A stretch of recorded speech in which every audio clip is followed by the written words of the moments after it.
안녕하세요. 랭군입니다. 오늘은 부회출 자선 5장, 벌써 5장이에요.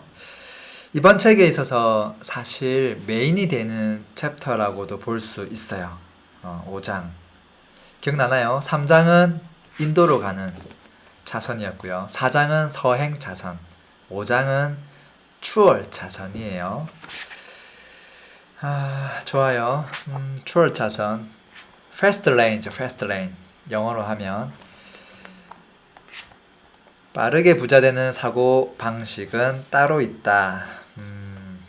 사고 방식에 대한 이야기들 많이 나왔어요. 부자의 지도에 담겨 있는 11가지 키워드. 이제 그것들이 모여서 사고 방식을 이루고 그것에 의해서 행동이 나타나고 이제 뭐 그런 이야기들이 계속 있었죠. 이번 장은 재밌어요. 되게 재밌죠. 사람들이 이제 기대하는 부분이고 어떻게 하면 정말 부자가 될 수 있는지 그것에 대한 정답이 들어있지 않을까라는 마음으로 이제 아마 가장 먼저 본 장이기도 할 거예요. 그런데 이 장만 보면 잘 와닿지 않을 수도 있고요. 어떻게 해야 되는지 잘 모르겠다 싶을 수도 있고 뭐 너무 당연한 거 아니야? 라고 생각할 수도 있고 또는 뭐 그건 그렇지 잘하는 사람들은 다 이렇게 해서 돈 벌고 있지만 그건 내가 뭐 개인이 평범한 사람이 어떻게 이걸 하겠어? 라고 생각할 수도 있는 내용이기도 해요. 근데 이제 3장, 4장에 걸쳐서 쭉 봐왔다면 야 지금 내가 시도했던 그 많은 것들이 하나같이 부자로 가는 길과 상관없는 것들이 굉장히 많았구나를 깨달았다면 그럼 이제 진짜 뭘 해야 되지? 이 5장에 있는 것, 그 5장에 있는 것을 필연적으로 해야만 한다라는 거예요. 어떤 게 담겨 있는지 차근차근 한번 보죠. 자, 5장. 시작하자마자 뭐 무슨 복권 이야기도 나오네요. 자, 인도로 가는 복권, 뭐 서행 차선을 가는 복권, 추월 차선으로 가는 복권, 이 복권 세 가지가 있는데 어떤 복권을 사시겠어요? 인도로 가는 복권은 야, 1등 하면 100억을 준다고 해요. 100억. 당첨만 되면. 근데 당첨 확률이 0.0000001%라고 해요. 거의 뭐 벼락 맞을 확률이죠. 진짜 복권 사는 것과 비슷한 확률인 것 같아요. 인도로 갔을 때 부자가 될 수 있는 확률을 의미하는 것 같고요. 서행 차선으로 가는 복권은 1등을 하게 되면 5억 정도를 준대요. 근데 40년 만에 지급해 준대요. 40년 뒤에. 당첨 확률은 6분의 1. 이야, 이 정도는 꽤 높은데요. 16% 정도 되네요. 혹하나요? 근데 40년 뒤에 준대요. 당첨이 된다 하더라도 6분의 1의 경쟁률을 뚫고 당첨된다 하더라도 40년 뒤에 한 5억 정도 준다고 해요. 그리고 이제 추월 차선에 대한 복권은 1등을 하면 100억을 주고요. 대신에 확률은 7분의 1, 한 14% 정도 돼요. 지금 확률은 조금 떨어지지만 서행 차선보다 그 정도가 뭐 조금밖에 안 떨어지죠, 확률이. 근데 상금은 정말 크죠. 이 상금은 6년 만에 지급한다고 해요. 내가 6년 정도만 뭔가 시간 투입을 제대로 한다면 이 정도는 얻어낸다는 거예요. 그게 한 100억 정도라고 하는데 뭐 100억이 아니라도 뭐 10억이든 50억이든 그 언저리까지만 간다고 하더라도 사실은 추월사전 복권이 가장 확률도 높고 그리고 현실적이고 그리고 상금도 크고 그러니까 세 번째가 답이겠죠. 수학적으로 계산을 해본다면. 자, 이 추월 차선이 과연 뭔가라고 이제 한 줄로 정의를 하고 있어요. 정의할 때 꼭 나오는 키워드 두 가지가 있어요. 그 키워드 두 가지 중에 하나는 무한 확장이 가능해야 돼요. 두 번째는 이 무한 영향력을 미칠 수 있어야 돼요. 이 두 가지 키워드가 지난 시간에 얘기한 서행 차선으로 가고 있는 사람들, 대부분의 직장인들이 할 수 있는 것이긴 한데 직장인은 이 통제력은 가질 수가 없다라고 얘기를 했고 이미 시간을 많이 빼앗기고 있기 때문에 그나마 탈출할 수 있는 탈출구에 대한 키워드가 이 영향력이었어요. 지금 부의 초월 차선으로 가려면 이 통제력과 영향력 둘 다 가져야 돼요. 이 두 가지는 어떤 의미가 또 들어있냐면 영향력은 규모의 문제, 규모의 문제라고도 볼 수 있고 그쵸. 근데 규모보다는 사실은 중요도의 문제랑도 어느 정도 결부돼 있기도 해요. 넓은 많은 사람들한테 영향을 주느냐 아니면 조금 더 소수이긴 하지만 엄청 더 필요한 절실한 우리가 살아가는 데 있어서 절대적으로 필요한 어떤 그런 욕구들을 해소시켜 주는 것이냐 그 중요도 하고도 사실은 관련되어 있어요. 그래서 영향력은 어떻게 보면 규모하고 중요도가 둘 다 포함되어 있는 영향력이라고 봐지고요. 그리고 아까 첫 번째 통제 가능한 것 시간과 그리고 자금 계획 모든 것에 있어서 다 통제가 가능한 것이어야 한다라는 거예요. 자, 그래서 한 줄로 요약해보면 통제 가능한 무제한적 영향력으로 대표되는 사업 및 라이프 스타일 전략이다 라고 이야기하고 있어요. 지금 사업이라는 키워드가 이제 등장했고요. 라이프 스타일이 또 등장했어요. 단순하게 사업만 해서는 안 되고 그 사업을 지지해 줄 수 있는 라이프 스타일을 가져가야 된다라는 거예요. 그 라이프 스타일은 이 사고방식에 의해서 다 결정될 것인데 그건 뒤에 나올 거예요. 그리고 지금 이렇게 돈을 벌고 특별한 라이프 스타일을 즐기기 위해서는 다음 4가지 요소를 집중해야 된다라고 이야기해요. 그 4가지는 뭐냐? 첫 번째는 방금 얘기했던 통제 가능한 무제한적 영향력을 발휘해야 한다. 두 번째는 사업을 해야 된다. 세 번째는 라이프 스타일을 선택해야 된다. 라는 거고요. 네 번째는 빠르게 부를 형성해야 된다라는 거예요. 길게 부를 형성하는 그 지도를 가지고 가져가면 안 된다라는 거예요. 그리고 라이프 스타일은 뒤에 또 설명이 나올 거예요. 그래서 지금 우리가 지금 사업이란 단어가 이제 계속 등장할 거예요. 서행 차선으로 갈 때 가장 중요한 것이 뭐였냐면 직업이었거든요. 어떻게 하면 돈을 더 많이 버는 직업을 선택할 것인가? 이제 그것에 이제 막 매몰되는 거죠. 또는 진급을 많이 해서 어떻게 하면 돈을 더 많이 벌 것인가? 이제 직업이 이제 가장 중요한 구시점이 되는 거고요. 그것을 끼고 있는 게 서행 차선이에요. 그런데 추월 차선의 핵심이 되는 건 사업이에요. 추월 차선 지도 안에서 가장 중요한 건 사업이다라고 이야기할 수 있어요. 즉 그림으로 나타내면 뭐 요렇게 나타나겠죠. 자, 뭐 그러면서 이제 뭐 저는 회사를 설립한 지 4년 만에 320만 달러의 회사를 팔았습니다. 뭐 이러면서 이제 어떤 사례들도 좀 나오고요. 그리고 이제 추월 차선의 사고방식에 대해서 나와요. 그 지도에 담겨 있는 11가지 키워드. 우리가 많이 했죠. 부채, 시간, 교육, 돈에 대한 인식, 주요 수입원, 불을 늘리는 전략, 인식, 부의 방정식, 전략, 목적지, 뭐 책임감과 통제력, 삶에 대한 인식, 이 11가지 키워드에 대해서 어떤 관점으로 바라보고 있는가를 정의하고 있는데요. 첫 번째가 부채예요. 부채. 자, 지금 기존에 부채에 대한 이야기가 많이 나왔어요. 서행 차선으로 가는 사람들에 대한 부채는 어때요? 내가 라이프 스타일을 즐기기 위해서 뭐 부채, 예를 들어서 카드값 뭐 한 달 미리 땡겨서 쓰는 거, 할부로 쓰는 거 뭐 어때? 이제 그런 관점이었죠.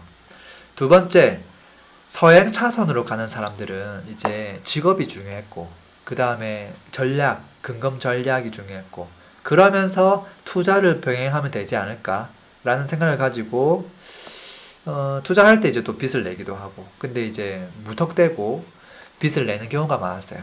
그 빚에 있어서도 좋은 빚이 있고 나쁜 빚이 있어요. 그러니까 레버리지 성격으로 빚을 내더라도 돈이 더 들어오는 구조로 세팅하면 그건 좋은 빚이고 그게 아니라 온전히 빚이 나가는 구조라면 그것은 좋은 빚이 아니다라는 거였어요. 지금 여기서 추월 차선에 있어서 빚에 대한 인식은 또 전혀 틀려요. 완전히 틀려요. 그냥 일반인들이 투자하는 정도의 그 빚에 대한 인식이 아니에요. 어떤 것이냐면 나만의 시스템으로 설계하고 키울 수 있는데 키우는 것에 들어가는 빚은 유용하다라는 거예요. 나만의 시스템을 설계하는데 들어가는 빚, 그게 뭐지? 내가 뭐 사업할 때 뭐 들어가는 빚을 이야기하는 건가? 뭐 그것도 맞는 이야기지만 조금 더 구체적으로 이야기해보면 이 나만의 시스템에 대해서 이야기를 하면서 나중에 시간이 지나서 뒤에 쭉 가면 돈이 열리는 5가지의 사업 씨앗에 대한 예시가 5가지가 나오는데요. 그 중 하나가 임대 시스템, 두 번째가 컴퓨터 소프트웨어 시스템, 세 번째가 컨텐츠 시스템, 네 번째가 유통 시스템, 다섯 번째가 인적 자원 시스템 뭐 이렇게 있어요. 임대, 컴퓨터 소프트웨어, 컨텐츠, 유통, 인적 자원. 이 다섯 가지 시스템을 구축함에 있어서 들어가는 빚은 그나마 괜찮다. 그나마 유용하다라는 거예요. 결론적으로. 그리고 시간에 대한 인식. 시간은 돈보다 훨씬 훨씬 중요한 자산이야. 이것은 자산이야 라는 거예요. 그리고 교육에 대한 인식. 배움이 멈추면 성장도 멈춘다. 지식과 의식을 계속 팽창하고 확장해 나가야 된다. 이제 그런 이야기를 하고 있고요. 또 돈에 대한 인식. 돈은 어디에나 있고 충분히 있지. 이제 이런 이야기를 해요.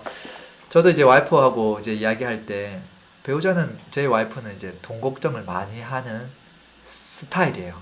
그리고 근심 걱정도 많고요. 걱정이 많아요. 항상 미래에 발생하지 않을 것들에 대해서도 걱정이 많아요.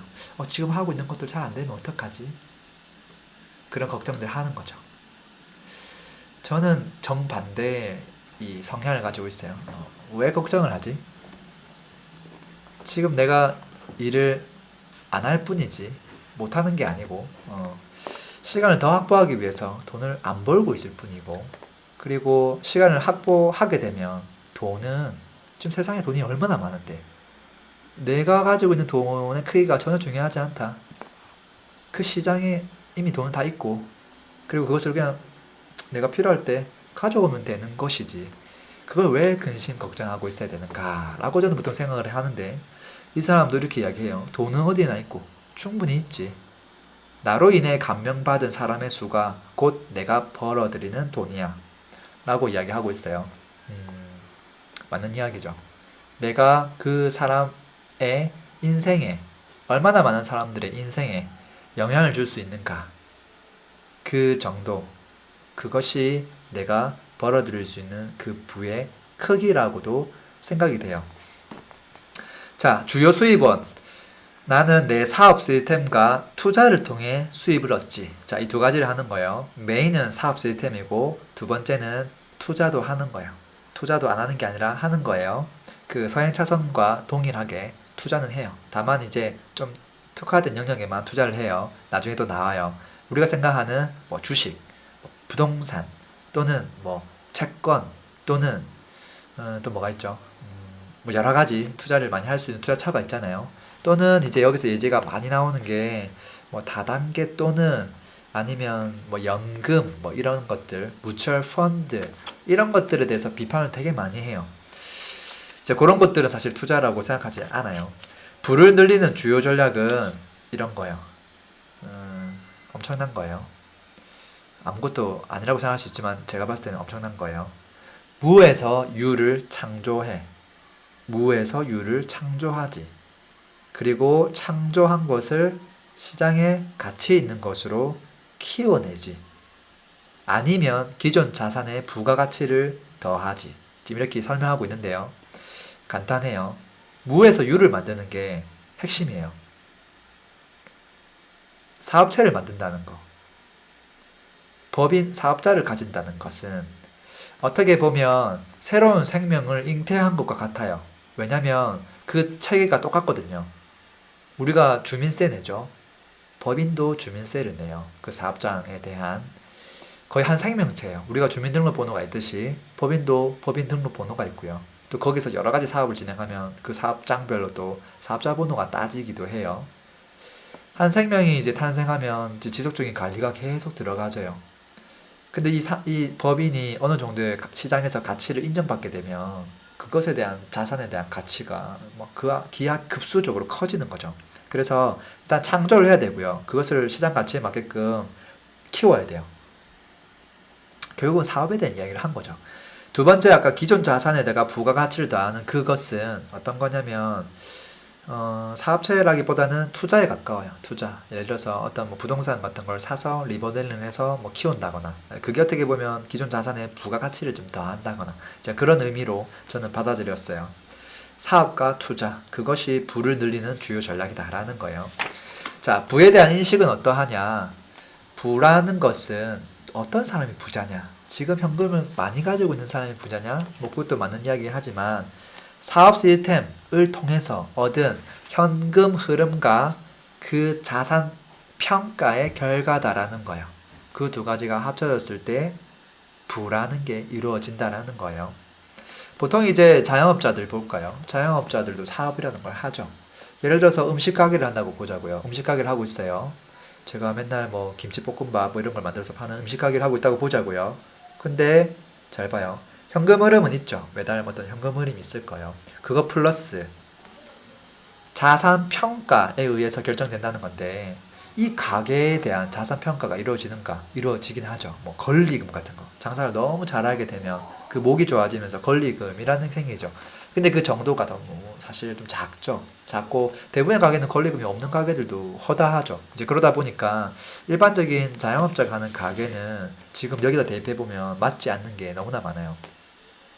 그리고 예를 들어서 뭐 학원에서 어떤 수업을 하는 강사라고 보자고요. 나는 이런 비즈니스 이런 걸 하고 있는데 부에 대한 인식을 딱 대입해 보면 현금 흐름 뭐 강의를 하니까 돈이 좀 들어오겠죠. 근데 강의를 안 하면 돈이 안 들어오는 거죠. 여기서 또 중요한 건 내가 일을 하지 않더라도 현금 흐름이 발생할 수 있어야 되거든요. 그러니까 아까 자영업자도 마찬가지고 지금 뭐 영어 강의를 하는 사람도 마찬가지고 또는 자산에 대한 평가를 해야 되는데 이 강사에 대한 자산 평가가 가능한가라는 거야. 그 학원이라는 것은 어떻게 보면 테두리, 울타리 역할을 하기 때문에 자산 평가가 가능하지만 그 각 개개인에 대한 것들은 평가가 안 된단 말이죠. 그 강의하는 일을 그만두면 그냥 제로가 돼버리기 때문에 그것을 돈 주고 사는 사람은 없다라는 거예요. 자, 부의 방정식은 이런 거네요. 순이익, 불안, 순이익 플러스 자산 가치다. 지금 같은 맥락이에요. 자, 부의 방정식. 이거는 너무나 중요한데요. 뒤에서 깊게 설명이 들어가요. 지금 짧게 한번 설명해 보면 순이익, 매달 나오는 순이익, 그거 플러스 자산의 가치다 라는 거예요. 내가 만약에 한 5% 정도 매달 월세가 나오는 상가를 하나 가지고 있다고 가정해보죠. 이 상가의 매매 가격은 얼마 정도 할까요? 그 순이익으로 역계산해보면 돼요. 역계산을. 예를 들어서 순이익이 한 100만원 정도? 100만원 너무 많나? 한 50만원만 해보죠. 한 50만원 정도 나오는 상가가 있어요. 근데 그게 수익률이 한 6%쯤 돼요. 6%. 그러면 이 친구의 매매가는 얼마 할까요? 역계산해보면 당연히 나오죠. 우리가 맨날 받는 50만원 곱하기 12 나누기 얼마를 넣어야 X가 6%이기 때문에 아마 한 1억쯤 될 거예요. 1억 정도의 6%면 한 달에 딱 50만 원의 수익률이 나오고 있죠. 월세 수익률이. 그 말은 내가 나는 상가 투자했는데 말이지 1억 정도 투자를 했어. 근데 매달 6% 수익률로 이제 50만 원씩 나오고 있어. 이 친구의 자산 가치는 사실 1억이라는 거야. 그런데 순이익이 시간이 지났더니 막 월세가 올라갔어요. 상권이 좋아지면서 뭐 더더더 많이 생긴 거죠. 그래서 한 100만 원을 받아도 되더라는 거예요. 100만 원을 받을 만큼 가치가 생긴 거예요. 그러면 이 자산의 가치가 원래 1억이었는데 2억으로 뛴다라는 거예요. 변화된 게 없는데 그 수익률에 의해서 사실은 자산이 올라갔다라는 거예요. 근데 그게 부동산이 아니라 사업체라고 가정해 보면 내가 어떤 사업체를 운영하고 있는데 매달 뭐 비용 빼고 한 50만 원씩 들어오는 거예요. 50만 원 들어온다는 그 말은 이 사업체의 자산 가치가 1억 정도 된다라는 거죠. 근데 만약에 한 달 수익이 50이 아니라 100만 원, 500만 원, 1000만 원이 되면 그것에 비례해서 쭉쭉쭉 커진다라는 거예요. 부동산이라고 하는 것은 월세가 막 기하급수적으로 올라가는데 한계가 있어요. 근데 사업체는 어때요? 내가 장사를 잘하고 계속 키워나가면 안정화가 되면서 계속 그것만큼의 그 수익이 나거든요. 그러면 자산 가치가 기하급수적으로 커지는 거예요. 그게 어느 정도로 커지는가에 대한 부분도 뒤에 나와요. 수치적으로 다 계산할 수 있게끔. 자, 목적지는 어디냐? 소극적 소득을 거두는 것이다. 지금 여기서 뭐 소극적이란 단어가 되게 많이 나오는데 아니 뭐 적극적으로 해야지 뭐 왜 소극적으로 해? 라는 이야기 할 수 있는데 여기서 말하는 소극적이라는 의미는 내가 시간을 적게 들이는 걸 의미해요. 시간을 적게 들이면서도 더 큰 돈을 계속 벌어들이는 그것을 소극적, 패시브라고 계속 설명하고 있어요. 이게 미국에서는 많이 쓰는 단어지만 우리나라를 번역하면 되게 어색하거든요. 딱 맞는 단어가 사실 없어요. 그러다 보니까 지금 소극적이라는 단어를 계속 쓰고 있어요. 자, 책임감과 통제력. 여기서 이제 통제하고 싶은 건 이런 거예요. 인생, 재정적 계획, 그리고 상황에 대한 대처 방법, 이런 것들이 다 내 통제 안에 들어가 있는 것이다 라는 것이고요. 삶에 대한 인식은 이런 거예요. 내 꿈은 아무리 튀는 것이라고 하더라도 추구할 가치가 있어. 그리고 그 꿈을 실현하는 데는 돈이 필요하다는 것도 알고 있어. 이제 이런 이야기를 하고 있어요. 이렇게 11가지에 대한 키워드를 이야기했어요. 이 11가지가 모이면 이제 하나의 사고방식이 구축된다는 것이고, 이 구축에 따라 우리가 라이프 스타일을 가져간다라는 거예요. 행동으로 이끌어 난다라는 거고요. 이 부의 추월 차선이 가리키는 지도는 결국은 이 추월 차선은 부를 가리키는 거예요. 부. 근데 이 부에서 꼭 필요한 게 통제 가능해야 되고 무제한 영향력을 미칠 수 있어야 되고 또 한 가지가 시간에 자유로워야 돼요. 시간에 자유로워진다라는 거예요. 이걸 추구해서 나중에 결국 이루고 나면 시간에 자유로우면서 이익이나 자산 가치까지 둘 다 증가하는 방향으로 갈 수 있다.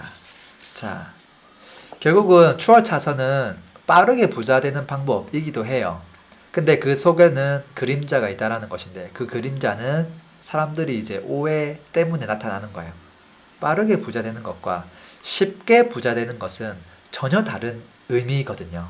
근데 많은 사람들이 빠르게 부자 되는 거 정말 쉽게 부자 되는 거구나 라고 그냥 인식을 해버려요. 특별하게 내 노력을 안 해도 이 길로만 가면 진짜 그냥 쉽게 부자가 되는구나. 그건 전혀 다른 이야기라는 거예요. 어렵다라는 거죠. 어려운 길이지만 그 인내, 고통의 시간을 지나가고 나면 남들보다 훨씬 빠르게 부를 축적할 수 있다라는 거예요. 그래서 많은 사람들이 이야기하는 뭐 부자가 되게 해드리겠습니다 라고 하는 것에는 대부분 다 쉽게 부자 되는 길을 안내하는 경우가 많아요. 예를 들어서 뭐 좋은 투자처가 있습니다. 투자하세요. 그냥 투자만 하면 됩니다. 뭐 이런 것들은 다 쉽게 부자가 되는 길이에요. 좋은 결론이 안 나는 이유가 있다라는 거예요. 자, 성공담에 대해서 쭉 이야기가 나와요. 뭐 새로운 기계를 발명했고 휴대폰 어플리케이션을 만들어서 또 대박을 치고 뭐 블로그를 개설했는데 뭐 또 대형 제약 회사에다가 팔고 걸레를 개발해서 홈쇼핑에다가 또 50만 자를 팔고 웹사이트를 개설해가지고 또 뭐 하고 생산 공정 특허를 받아서 뭐 또 라이센스를 가지고 또 뭐 하고 소프트웨어 설립해서 부자가 되고 노화 방지 요법을 연구해서 제약회사에 팔아서 또 부자 된 의사들, 그다음에 뭐 소설을 써가지고 또 수십억 달러를 벌어들인 작가, 뭐 우리가 흔히 알고 있는 그런 사람들이 너무 많죠, 사실은. 근데 그 사람들 공통점을 보면 이 추월 차선하고 정확하게 일치해요.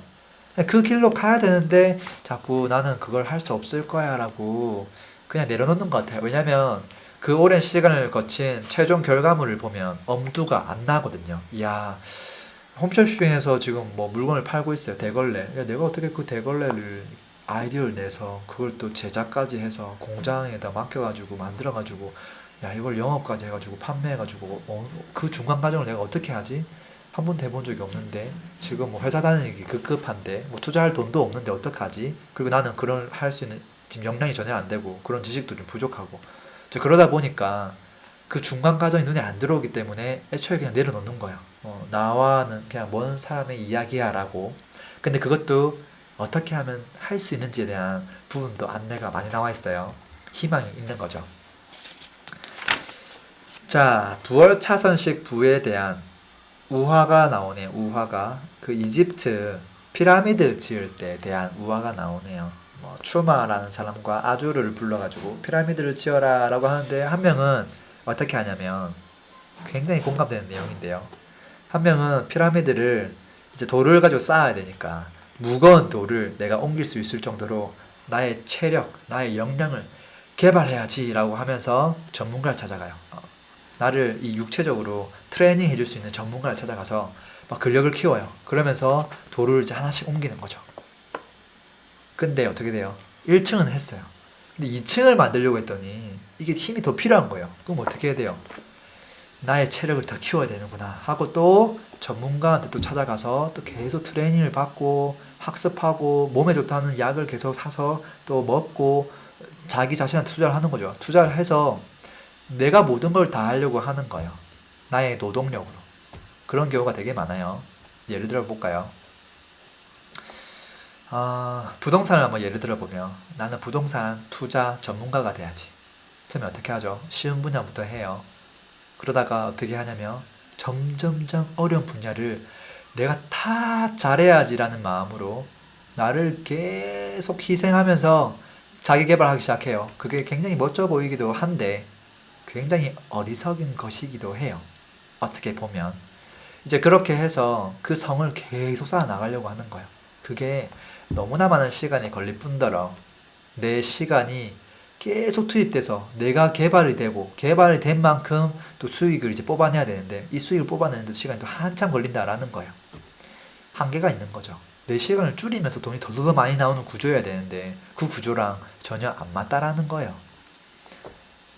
또는 또 뭐가 있을까요? 또 어떤 일이 있겠죠? 사례를 들어보면 뭐 회사에서 내가 뭐 임원까지 계속 올라가 보겠다. 임원이 올라가면 시간이 세이브 되나요? 아니죠. 시간이 더 많이 들어가죠. 스트레스는 더 많이 쌓이고. 그리고 내가 과거에 이 정도 역량만 하면 회사에서 인정해줬는데 지금은 이 정도 역량을 해줘야 그냥 기본으로 인정해주는 거거든요. 그걸 뛰어넘은 역량을 또 계속 발휘해야 되는데 그럼 어떻게 해야 되죠? 다른 그 모든 회사의 임원보다 더 특출나야 되는데 그러려면 영업도 잘해야 되고 그 기술에 대한 뭔가 또 알아야 되고 사람 관리도 잘해야 되고 내가 해야 될 역량들이 해보지 않은 것들에 대한 것들이 너무나 또 필요해지는 거죠. 그걸 언제 다 습득해서 언제 역량을 발휘해서 그거에 대한 결과물까지 다 이끌어낼 거예요. 한계가 있다라는 거예요. 근데 이제 이 추마라고 하는 사람, 아주르가 아니라 추마라고 하는 사람들은 어떻게 했냐면 그냥 뼈대를 구축하고 그리고 돌을 옮길 수 있는 이 것을 계속 개발한 거죠. 그것을 한 3년 정도 했다고 해요. 3년 정도 개발을 하는데 시간이 걸렸고 효과를 거두는데 또 시간이 또 한 5년 걸렸고 근데 어쨌든 그 전자가 했던 사람보다 처음에는 아무것도 안 하는 것 같았지만 나중에는 굉장히 손쉽게 나는 그냥 손가락만 까딱까딱 하더라도 된다라는 거예요. 그리고 그 손가락 까딱까딱 하는 것을 다른 사람 넣어가지고 까딱까딱 하게끔 하면 이게 완성이 돼 간다는 거죠. 왜? 그것을 할 수 있는 인프라가 이미 갖추어졌으니까. 그것을 만드는데 이제 공을 들인 것의 차이를 우화를 통해서 설명을 계속하고 있어요. 자, 돌을 옮기는데 시간을 허비하고 힘을 기르기 위해서 또 돈을 쓰고 또 돌을 옮기고 또 힘을 기르고 지금 이게 계속 반복됐다는 거예요. 그래서 저는 그 생각이 들더라고요. 내가 예전에 부동산 투자할 때 현장 가고 손품 팔고 발품 팔고 또 투자하고 이제 그런 과정 속에 시간이 너무 많이 들어갔거든요. 그게 돌을 옮기고 또 힘을 기르고 또 힘을 기르기 위해서 또 돈을 쓰고 이제 그게 계속 반복됐던 거예요. 근데 그게 만약에 부동산 투자가 아니라 영어라고 보면 영어 공부하고 싶은 사람 워낙 많으니까요. 듣고 말하고 듣고 읽고 쓰고 뭐 그런 것들을 계속 자기 학습으로 하는 거죠. 그러면서 또 시간 쓰고 전문가한테 도움 받는 또 시간 쓰고 부동산 투자도 이제 또 학습하고 공부하는 것들도 계속 또 필요한 것이고요. 다 시간도 들어가고 돈도 들어가고 이제 그렇더라 하는 거예요. 야, 이것을 좀 바꿔보면 훨씬 더 좋지 않을까. 강의를 하는 것도 좋지만 강사들을 모아서 그냥 학원을 운영하는 게 오히려 더 효율적일 수도 있고요. 그쵸? 그리고 투자를 하는 것도 좋지만 투자를 잘할 수 있는 환경을 구축해 주는 거, 투자를 하는 데 있어서 시간을 좀 단축해 주는 것들, 뭐 그런 것들을 또 지원해 줄 수 있으면 사실 훨씬 더 효율적이지 않나라는 거예요.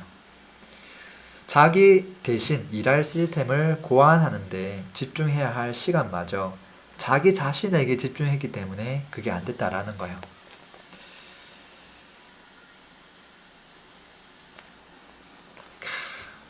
불을 향하는 길은 길고 지루한 길을 견뎌야만 한다. 그 과정 속에 괴로움이 있는데 서행 차선으로 가는 사람들도 괴로움이 있고요. 심지어 추월 차선으로 가는 사람들도 그 과정 속에서 괴로움이 있다고 해요. 근데 차이가 있는데 서행 차선으로 가는 사람은 그냥 과정 자체가 전부 다 괴로워요. 내가 좀 더 아끼고 지금 더 열심히 해서 나중에 더 잘 되려고 지금 참는 거죠. 그 과정이 다 그냥 괴로운 거예요. 어떻게 보면. 근데 추월 차선으로 가는 사람은 그 괴로움의 유형이 딱 한 가지예요. 뭐냐면 내가 지금 시스템을 창조할 때 그 어려움, 그리고 창조한 결과물을 계속 갖고 나가고 운영하는 데 대한 어려움, 그것에 대한 스트레스만 있을 뿐이지 나머지 스트레스는 없다라는 거예요. 근데 서양 차선으로 가는 사람은 그 과정, 그 인생의 과정 자체가 다 괴롭다라는 거예요. 차이가 좀 큰 거죠. 자, 그 다음 장에서 이런 이야기 하고 있어요. 직장 같은 사업은 하지 마라. 사업은 시스템으로 굴려라. 맞는 이야기죠. 이제 그러면서 우리가 조금 와닿는 이야기가 하나 있어요. 소비자 팀에 대한 이야기가 나와요. 태어나면서 우리는 자연스럽게 소비자 팀에 합류했다. 왜냐하면 뭐 인정하지 않을 수 있겠지만 우리가 태어날 때부터 인형놀이 하죠. 바비 인형, 뭐 스타워즈 인형이라고 좀 예시를 들었지만 그 외에도 우리가 뭐 다양한 인형들을 만지고 놀았죠. 우리 자녀도 마찬가지고요. 다양한 물건에 대한 욕구, 그것을 갖도록 훈련받아 왔다라는 거예요. 엄마 이 장난감 너무 좋아. 레고 사줘. 레고 너무 좋아. 싱싱이 사줘. 싱싱이 너무 재밌어. 자전거 사줘. 컴퓨터 사줘. 예쁜 옷 사줘. 학원 보내줘. 뭐 해줘. 뭐 해줘. 뭐 해줘. 이 욕구가 계속 생길 수 있도록 훈련받아 왔다라는 거. 훈련. 누가 강제로 훈련시키지는 않았지만 어쨌든 사회 속에서 훈련을 받아 왔다라는 것이고요. 그리고 그것을 필요하게 느끼면 또 사게 됐고, 그리고 기왕이면 어떻게 하면 더 싸게 살 수 있을까? 그것을 지속적으로 우리가 반복 학습을 해왔다라는 거예요. 실제 그렇게 하고 있죠. 자, 여기서 재미난 건 서양 차선에서는 또는 인도에서는 직업이 중요한데 이 직업이 소비 행위를 위해서 존재한다는 거예요. 내가 그 소비를 하기 위해서 이제 직업을 다니는 것이기도 하고, 또 내 직업은 재미나게도 사람들이 소비하게끔 하는 것을 하고 있는 회사예요. 대부분은 다 뭐 어떤 물건을 팔기 위한 회사들, 어떤 것을 서비스하기 위한 회사들, 누군가가 소비하게끔 하는 것을 유도하는 회사에서 내가 일을 한단 말이에요. 그러다 보니까 그것을 계속 보고 우리가 커온 거예요. 회사 속에서도. 그러면 내가 과연 이 행위 자체가, 내가 지금 하고 있는 일이 죄가 있는가? 뭐 옷을 만드는 회사에서 지금 일을 하고 있어요. 이 옷을 원가는 좀 더 저렴하지만 어쨌든 많은 노력이 투입돼 가지고 마진을 얼마 붙여가지고 파는 거죠. 자, 팔았을 때 합당한 거 아니야? 좀 의미 있는 옷을 시장에 준 거고, 또 사람들은 필요하니까, 자기가 개인이 만들면 너무 힘드니까 적당한 비용을 주고 산 것이지. 그러니까 나는 뭐 그 안에서 적당한 일을 해오고 있어. 아무런 죄, 의식 같은 건 당연히 없어요. 죄가 있는 것도 아니고요. 자, 그러다 보니까 이 소비자가 될 수밖에 없는 생태계에서 그 중심에서 계속 일을 해왔다라는 거예요. 그러니까 나도 그 옷을 사는 것 자체가 뭐 전혀 문제가 없지. 나도 한 명의 소비자이면서 직장인이니까 말이죠. 그게 문제가 있다라는 거예요. 어떤 문제가 있냐면 소비자는 계속 소비 욕구를 가지죠. 돈 있으면 최저가로 그걸 사려고 하는 것이고요. 그걸 우리는 훈련해 왔다라고 하는데 그 이면에는 우리가 직업이 있는데 그 직업은 전부 다 상품이나 서비스를 하는 것이고, 누구한테? 이 소비자한테 소비 욕구가 계속 생기도록. 그러다 보니까 나도 소비 욕구가 생기는 거예요. 그러다 보니까 이 라이프 스타일을 선택할 때 생각이 그냥 필요하면 사서 쓰면 되는 거지라는 생각이 있는 거예요. 보통 이제 우리가 재미난 드라마 같은 거 많이 보죠. 저는 드라마를 보면 어떤 생각이 드냐면, 드라마, 야, 작가 너무 매력적인데, 그 영상 편집하는 이거 너무 매력적인데, 방송국 그것을 브로드캐스팅 하는 거 이 너무 매력적인데, 드라마 자체보다는 야, 드라마를 어떻게 포장해서 어떻게 사람들의 마음을 혹하게 만들고 그 시나리오는 어떤 내용들이 탁 곳곳에 들어가야지만 사람이 혹할 수 있는지, 그리고 똑같은 광고할 때 어떻게 광고해야지 더 많은 사람들한테 알려질 수 있는지, 그런 것들이 너무나 궁금하고, 야, 요건 내가 배워서 내가 하고 싶은데? 라는 생각이 많이 들기도 하고요. 또는 스포츠를 보면 재밌죠. 뭐 축구를 보면 막 맥주 한 잔 먹으면서 통닭 먹으면서 야, 야, 지금 차야지. 저 같은 경우는 보는 거보다 하는 걸 좋아하는 편이에요.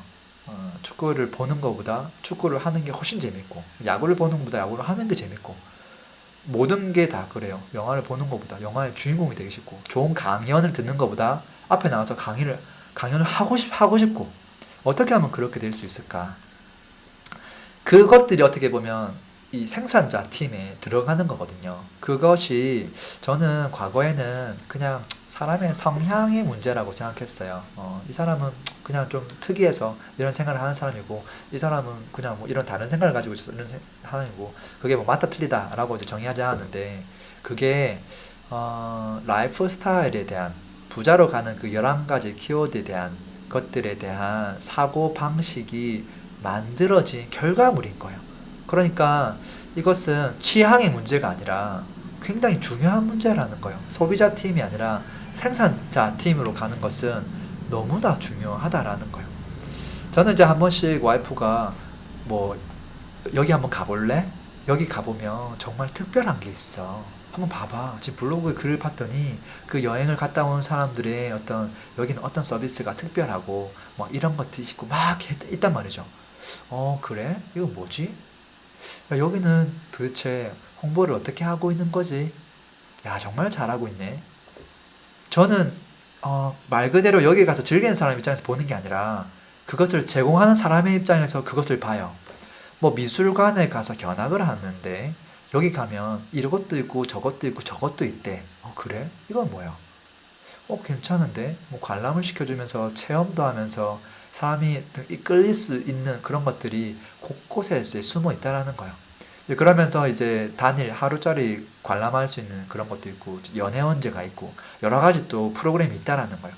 야, 이런 것들, 적절하게 잘 프로그램을 만들었네. 저는 그런 것들이 먼저 눈에 싹 들어오거든요. 그 중에서 괜찮은 게 있으면, 야, 요거는 진짜 다른 어떤 그런 사업을 하는 사람도 써먹을 수 있겠다. 홍보 전략이든 그게 뭐든 간에. 야, 이건 정말 괜찮네. 이건 나도 좀 써먹어야지. 배워야지. 이제 그런 것들을 이제 막 받아들이려고 하는, 저는 그런 성향을 좀 가지고 있어요. 그게 성향이라고 처음 생각했는데, 어떻게 보면 그 사고방식이 그렇게 점점점 굳어져 왔던 것 같아요. 자, 추월차선 지도에 대한 비밀을 풀어보자 라는 이야기가 나와요. 비밀. 이 비밀은 결국은 생산자의 팀으로 가야 된다라는 거예요. 지금 혹시라도 제가 이야기했던 생산자 마인드가 있는 사람들은 어느 정도 비밀이 풀린 거예요. 지금 만약에 소비자 팀에 있는 분들은 어떻게 하면 생산자 팀에 들어갈 수 있을까? 그것을 철저하게 생각하고 고민하고 실행에 옮겨야 돼요. 보는 게 아니라 직접 하는 사람이 돼야 되고, 그것을 알려주는 사람이 돼야 되고, 그 도움을 주는 시스템을 만든 사람이 돼야 되고, 이게 다 사고방식의 문제거든요. 그래서 먼저 생산자가 되고 나중에 소비자가 되어라 라고 이제 결론을 내고 있어요. 금을 캐려고 땅을 파는 대신에 삽을 팔아라. 수업을 듣는 대신에 수업을 제공해라. 돈을 빌리는 대신에 돈을 빌려줘라. 직업을 갖는 대신에 고용해라. 뭐 이런 이야기를 쭉 하고 있죠. 세상을 생산자의 관점으로 바라보기 시작하면 세상에 대한 인식, 그 라디오 주파수에 지지직거리던 잡음이 깨끗한 스테레오 사운드처럼 바뀌는 것을 경험한다고 해요. 저는 경험을 해왔어요. 이것은 진실이에요. 여러분도 분명히 경험하게 되실 거예요. 생산자의 관점으로 딱 보기 시작하면 세상을, 진짜 세상 살아가기 힘드네, 막 그런 것들이, 누가 힘드네라고 이야기하네, 이 힘든 걸 내가 해소시켜주면 끝나는 거네. 이제 그렇게 되게 밝게 맑게 바뀌어요. 그리고 확실한 기회가 보이고, 그리고 그게 기회가 확실하다 생각 들기 때문에 막 무수히 많은 아이디어가 떠오르고요. 아이디어가 떠오르면 당연히 실행하게 되죠. 그게 생산자, 팀, 그 사고방식을 가진 사람들의 자연스러운 이 프로세스라는 거예요. 기회를 엿보고 아이디어를 구상하고 실제 그것을 실행에 옮기는 것. 그리고 그 실행할 때 어떤 방법을 가지고 하면 더 효과적일까를 이제 계속 고민하는 거죠. 생산자로 거듭나기. 자, 생산자가 되라. 이제 그런 이야기 하면서 이 생산자가 될 때 기왕이면 시스템으로 사업을 굴려라 라고 이야기하고 있어요. 보통 우리가 소비를 아무래도 많이 하게 돼요. 특히나 이제 내가 이 세상을 위해서 생산하는 게 하나도 없는 사람들이 있어요. 되게 많죠. 한 70% 이상이 아무것도 생산하지 않을걸요. 직장에서 일을 하는 건 생산을 한 게 아니에요. 제가 봤을 때 그냥 내 노동력을 투입하고 그것에 합당한 희생을 통한 돈을 받은 것 뿐이죠. 이 생산물이라고 하는 것은 누군가 그걸 소비하게끔 만들어야 되는데 예를 들어서 글을 쓰는 거 가정해보죠. 글을 썼어요. 누가 그걸 읽어줬어요. 그럼 소비가 일어난 거죠. 그럼 생산을 한 거예요. 그래서 글을 쓰는 행동은 전형적인 생산 활동이라고 볼 수 있죠. 영상을 만들어서 이렇게 뭔가 배포하는 것, 그것도 똑같은 거죠. 그게 아니라 내가 어떤 물건을 만들려면 쉽지 않죠. 그래서 보통 우리가 물건보다는 서비스를 하는 경우가 많아요. 예를 들어 어떤 사람한테 뭐 피부 관리를 해주고 마사지를 해준다거나 아니면 뭐 물건을 좀 이동시켜주는 뭐 그런 것들을 한다거나 뭐 대부분 서비스들, 소비자들한테 서비스를 해주는 것들도 어떻게 보면 생산 활동이죠. 회사에서도 대부분 다 그 활동을 하지만 그 개개인은 너무 그 속에서 일부품의 역할을 하기 때문에 생산을 하고 있다고 이야기하기가 좀 어려워요. 그게 아니라 진짜 내가 만든 것이 직접적으로 바로 소비자한테 가는 것, 이제 그런 것들이 좀 필요해요. 또는 내가 고용한 사람이 그것을 한 것이 소비자한테 가는 것, 그것도 다 생산 활동이라고 볼 수 있죠. 자, 그랬을 때 우리는 사업가이자 혁신가, 예지자이자 창조자가 되어야 된다. 이제 그런 이야기 하고 있어요. 뭐 대단한 단어처럼 보이지만 기존에 있던 것을 조금만 뭐 바꿔치기 하더라도 그것도 어떻게 보면 혁신이고 창조라고 볼 수도 있죠.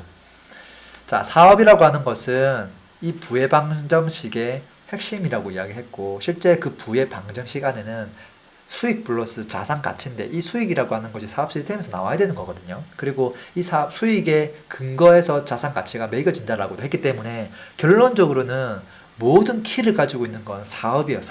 사업이 모든 이 추월 차선으로 가는 방정식의 근간을 이루고 있어요. 자, 어떻게 해서 부자가 되셨어요? 이 질문을 굉장히 많이 받았는데요. 그러면 그것에 대한 공식을 안내해주면 되죠. 지금 아까 방금 얘기했죠. 추월 차선에서 그 부의 방정식의 공식은 순이익 플러스 자산 가치다. 그러면 우리 처음에 이야기했던 인도로 가는 그 방정식은 뭐였죠? 소득 플러스 뭐였죠? 소득 플러스 빚이었어요. 빚도 자산이라고 정의했기 때문에. 근데 이제 소득과 빚에 준하는 라이프 스타일을 이제 살았기 때문에 부로 갈 수가 없는 것이고요. 자, 서양 차선에서 부의 방정식은 뭐냐면 직업 플러스 투자예요. 좀 많이 바뀌었죠. 소득 플러스 빚에서 직업 플러스 부자가 됐어요. 투자. 직업 플러스 투자. 그러면서 키워드 하나 더 나와야 될 게 이 전략이었어요. 전략, 저축. 지금 추월 차선은 단어가 완전 바뀌었어요. 직업이 아니라 순이익 플러스 자산의 가치. 투자도 아니에요. 순이익 플러스 자산 가치가 메인이고 투자는 부의 방식에 들어있지도 않아요. 그냥 저 서브잡으로 그냥 필연적으로 하는 그런 것에 불과한 거예요. 부라고 하는 것, 순이익 플러스 자산 가치를 다시 한번 풀어보면 먼저 순이익은 어떻게 구성되어 있냐면 판매 개수 플러스 단위당 이익이에요. 내가 물건 하나 파는데 이게 뭐 1,000원짜리예요. 몇 개를 파느냐. 그게 순이익의 결정적인 요소죠. 물론 이제 지출 같은 거 다 빼고 실제 순이익, 그것이 몇 개 팔리는가. 그게 결국은 순이익인 거죠. 자산의 가치는 순이익 곱하기 산업승수라고 이야기하고 있어요. 산업승수 단어가 굉장히 낯설고 생소하죠. 산업승수를 좀 더 쉽게 표현하면 어떻게 표현할 수 있을까요? 산업송수. 조금 더 쉽게 표현하면 이런 거예요.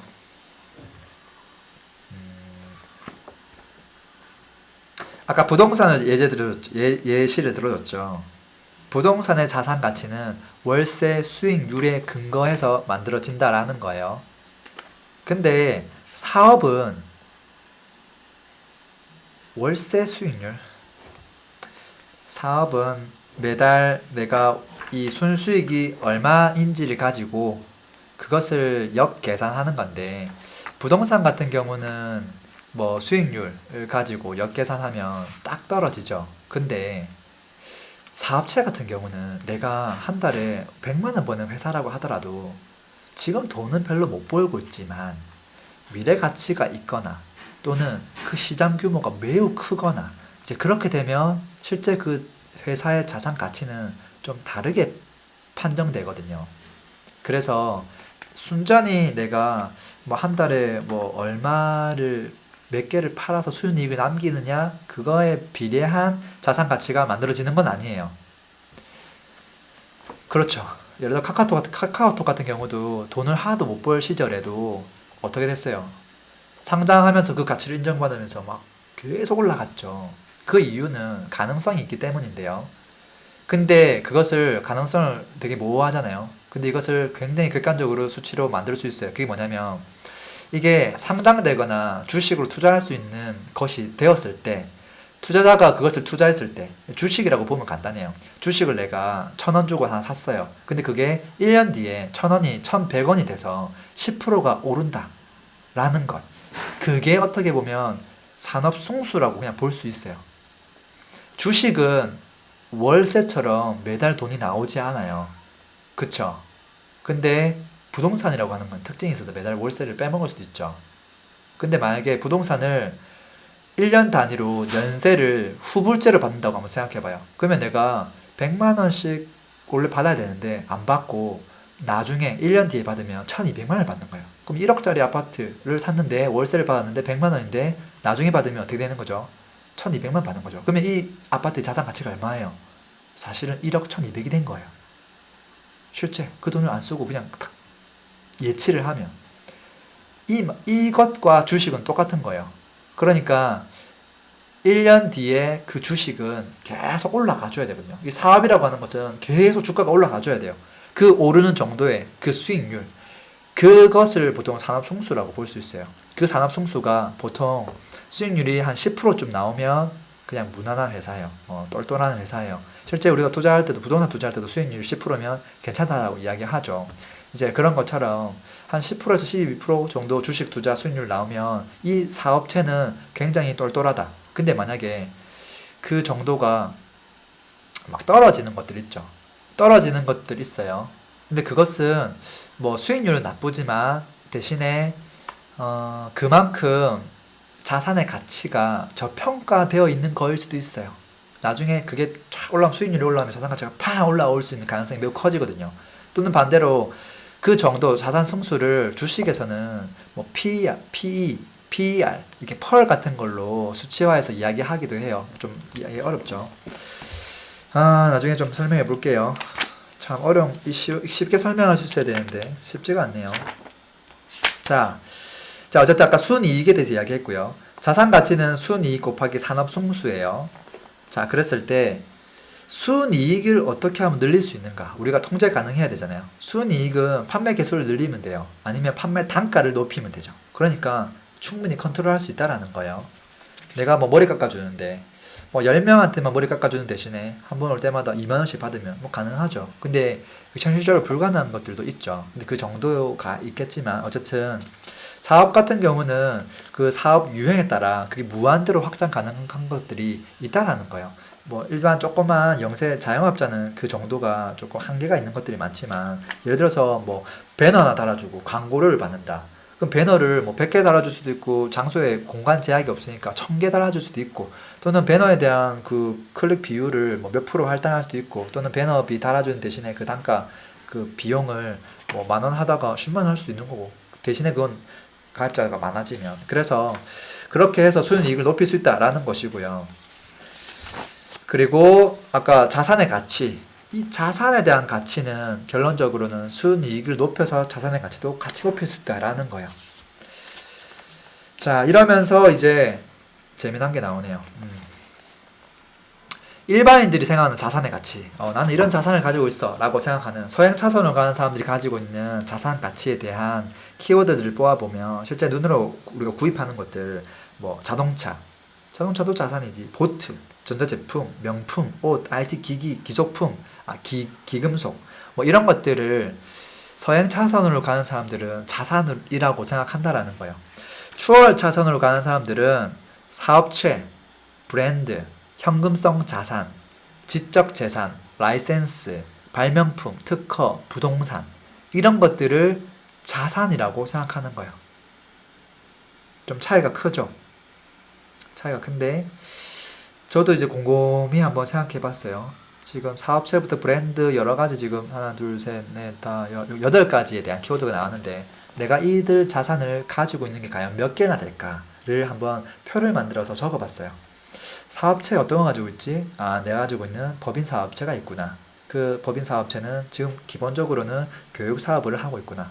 학원업도 가지고 있고, 그리고 또 한편으로는 이제 부동산 빅데이터를 제공하는 이 사이트에 대한 사업체가 또 하나 있구나. 그리고 이제 뭐 조그맣게 이제 커뮤니티 같은 것도 있죠. 그것도 하나의 사업체라고도 볼 수 있겠죠. 브랜드가 있을까라고 생각해보면 일단 제 개인에 대한 브랜드가 있죠. 램군이라는 닉네임이 있고요. 그리고 뭐 카페에 대한 부의 디스커버리라는 그런 것도 하나의 브랜드이기도 하고요. 또는 이제 집사라는 사이트도 브랜드이기도 하죠. 이게 나중에 커지면 커질수록 그게 자산이 될 수 있다라는 거고요.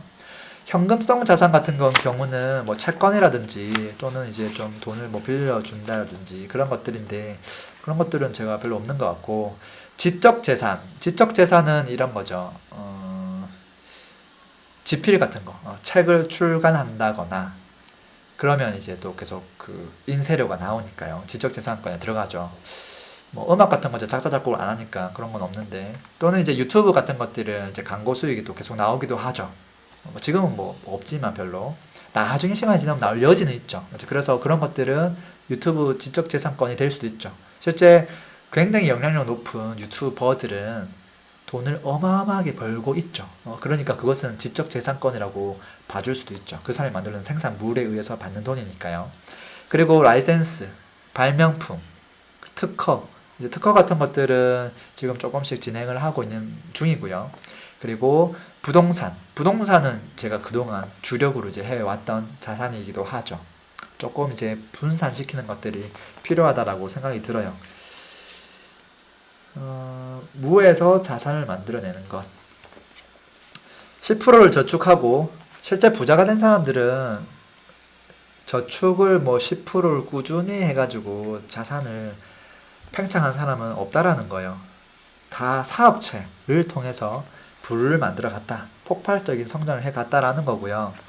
지금 이제 아까 얘기했던 그 자산의 가치는 순이익, 그게 1년에 대한 보통 순이익을 의미하는 거예요. 그리고 산업승수라고 하는 건데, 이 산업승수를 조금 더 다르게 이야기하면 여기서는 주가 수익률, 즉 PE라고 해요. PE. PE가 뭐냐면 Price to Earnings Ratio. 레이티어인데 이게 흔히 우리 한국에서 이야기하는 펄이라고 하는 거예요. 펄은 아파트에서도 펄이라는 이야기가 나오고요. 주식에도 펄이라는 이야기가 나와요. 아파트에서 펄의 의미는 어떤 거냐면 연봉하고 부동산 가격, 그 두 가지를 가지고 펄을 만들어내요. 내가 연봉이 5천만 원인데 10년 동안 몇 년을 저축했을 때 이 아파트를 살 수 있는가. 만약에 아파트가 10억 정도 한다고 보면 그냥 서울에 있는 아파트 평균치가, 그러면 펄이 5천만 원이면 20년을 저축해야 되는 거잖아요. 그러면 펄이 20이 되는 거예요. 근데 만약에 서울에 있는 아파트가 한 2억밖에 안 해요. 평균 정말 저렴하죠. 그러면 내가 4년만 모으면 집을 살 수 있는 거예요. 어떤 게 좋은 거예요? 당연히 2억 정도 할 때 4년만 저축하는 그게 정말 좋은 시기인 거죠. 우리한테 유리한 거죠. 개인한테 유리한 거예요. 그 말은 무슨 말이냐면 아파트의 가격이 저평가되어 있다라는 거예요. 그것을 어떻게 비교해 보면 돼요? 전 세계적으로 다 비교해보면 되겠죠. 국가별로 해서 그 정도가 어떠한가. 그래서 어떤 나라는 연봉이 한 1,000만 원 곳도 있고, 어떤 나라는 소득 수준이 높아서 연봉이 5천이 아니라 평균 뭐 1억 이상 되는 나라들도 있고, 그러니까 나라마다 달라요. 그리고 부동산 가격도 다 다르죠. 그래서 그 절대적인 것을 비교하기 위해서 아파트 가격과 연봉을 비교해서 그것을 이렇게 나누게 하는 거예요. 아파트 가격에다가 연봉을 나누면 돼요. 그 수치가 딱 나올 텐데, 그 수치가 작으면 작을수록 부동산이 저평가되어 있다라고 판단하는 거예요. 그러면 만약에 주식 같은 경우는 어떻게 해요? 주식 같은 경우는 이런 거예요. 내가 뭐 1,000원짜리 주식을 사요. 1,000원짜리 내가 10,000원짜리 주식을 샀어요. 근데 이게 만약에 수익이 한 10%씩 1,000원씩 막 오르는 거예요. 1년 정도 지났을 때. 그러면 보통 그것을 우리가 뭐를 먼저 알아야 되냐면 주당 순이익을 먼저 계산해야 돼요. 주당 순이익. 이게 뭐냐면 내가 한 10,000원 정도 넣었을 때 1년 뒤에 얼마의 수익이 벌어지는가. 그걸 나눈 거예요. 그래서 10,000원 나누기 1,000원을 하면 이게 10이라는 숫자가 나요. 이 10, 이 1,000원, 이 1,000원, 이 1,000원이라는 게 주당 순이익이라는 거고요. 근데 처음에 투입한 그 금액 나누기 1,000원. 그러니까 투입한 금액이 어떻게 보면 한 주당 그 주식 가격이거든요. 한 주당 얼마 정도의 이 수익이 나는가를 나누게 하면 또 답이 나와요. 내가 10,000원을 집어넣었는데 1,000원이 올랐어. 그러면 10이라는 숫자가 나오죠. 그것을 우리는 보통 펄이라고 해요. 그게 주가 수익률이기도 하고요. 근데 우리나라는 PR이라고 하는데 미국에서는 다 전 세계적으로는 PE라는 단어를 써요. 근데 우리나라만 왜 PE를 쓰는지 모르겠어요. 그냥 이 Price to Earnings Ratio를 뒤에 R자까지 그냥 붙여서 PER이라고 쓰는 것 같아요. 그래서 어떻게 보면 주식도 부동산도 펄이라는 게 사실은 있다라는 거예요. 자, 뭐 조금 뭐 딴 데로 샜는데요. 부의 양면 공격.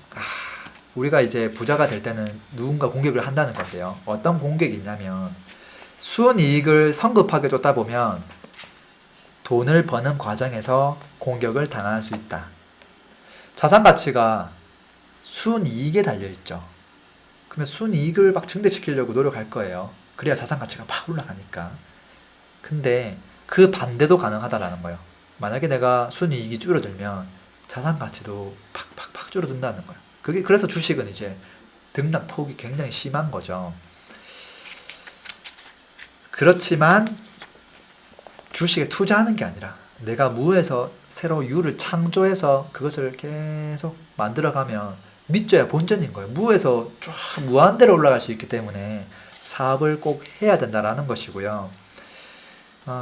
자산을 만들거나 증대시키거나 변수를 조작시켜서 대파는 일, 그것을 통해서 부를 증식해 나가야 된다라는 거예요. 나중에 결국 출구 전략이 있어야 되는데 그 출구 전략은 크게 두 가지가 있어요. 한 가지는 그 순수익을 그냥 계속 크게 만들어 나가는 거. 그러면서 거기서 내가 돈을 계속 뺏쓰는 거예요. 계속 나의 자산을 만들어 가는 거예요. 두 번째는 이 변수를 조작시켜서 자산의 가치를 극대화시켜서 그냥 시장에 파는 거예요. 그렇게 해서 현금 자산으로 이제 만들어내는 거죠. 그 두 가지 출구 전략 밖에 없다라는 거예요. 자, 5가지 사업에 대한 씨앗이 나오네요. 실제 우리가 조금 해볼 수 있는 것들이죠. 마인드적인 게 아니라 어떤 걸 하면 될까 해서 딱 보는데 또 시작하자마자 뭐가 나오냐면 그것을 하기 전에 시간으로부터 자유로워져라 라고 이야기하고 있어요. 그게 안 되면 안 된다라는 거예요. 상사한테 부의 통제권을 빼앗기면 안 된다. 주식시장이 시장의 통제권을 빼앗기면 안 된다. 내 시간을 돈과 교환하면 안 된다라는 거예요. 시간은 꼭 돈하고 교환하지 말고 나의 노동력을 투입한 그것과 교환하지 말고 사업 시스템과 교환하라는 거예요.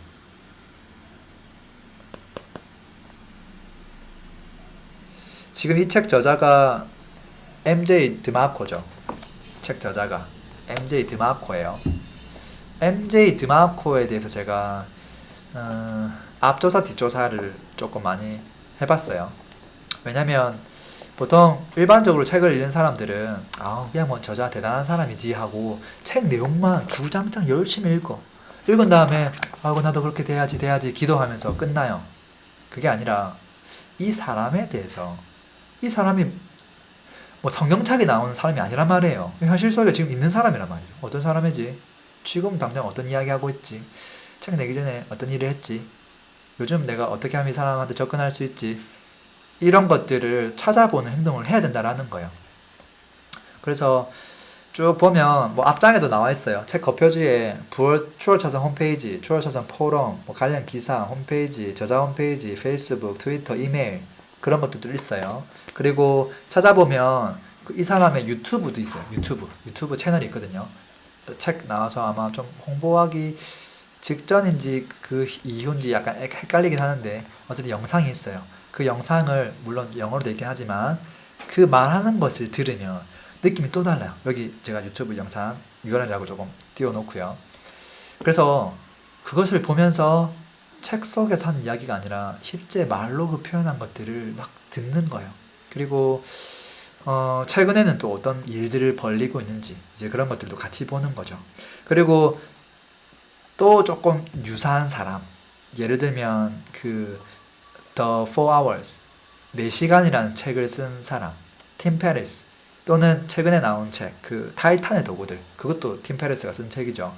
이제 요런 사람들 또 이제 조사를 해보는 거예요. 이 사람이 과거에 어떤 직업을 가지고 있었고 어떻게 해서 변신을 해 나왔고 뭐 그런 것들을 저는 이렇게 막 정리를 하거든요. 이렇게 해서 해보고 또 어떻게 하면 이 사람과 관련된 이야기를 좀 더 직접적으로 들을 수 있는지, 책이 아니라 간접적이 아니라 그런 것들도 해보시면 좋을 것 같고요. 갑자기 뭐 시간 이야기하다 이렇게 왔는데, 자, 이 시간에 대한 소유는 왜 이게 필요하냐면, 우리가 예전에 읽었던 뭐 가난한 아빠, 부자 아빠 책에도 보면 이 네 가지가 나오죠.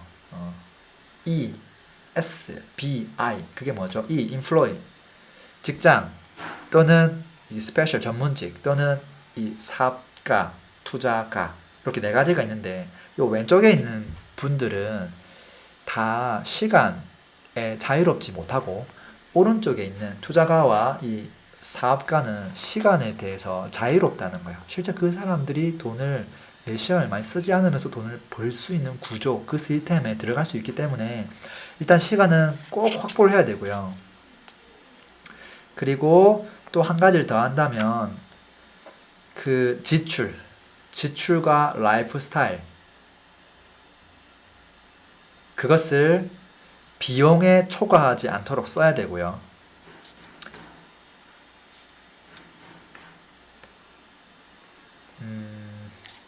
그리고 더 많은 시간을 확보를 해야 돼요. 궁극적으로는. 초반에는 이제 시스템을 만든다고 시간이 많이 투입될 수 있겠지만 나중에는 거기서 어떻게 하면 빠져나올 수 있는 것일까에 대한 고민도 많이 해야 된다는 거예요.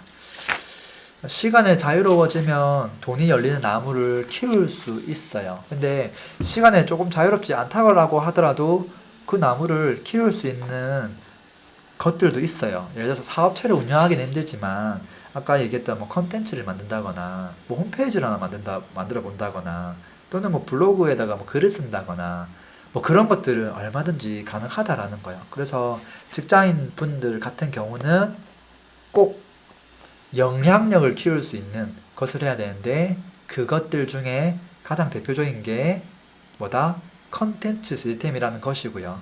그리고 직장인이면서도 투자 정도는 할 수 있죠. 그 투자에서 가장 근간이 되는 건 뭐 라이센스나 특허 같은 걸 하기 힘드니까 부동산 정도는 할 수 있지 않나라는 거예요. 그래서 이 두 가지는 제가 봤을 때 필수로 해야 돼요. 필수로.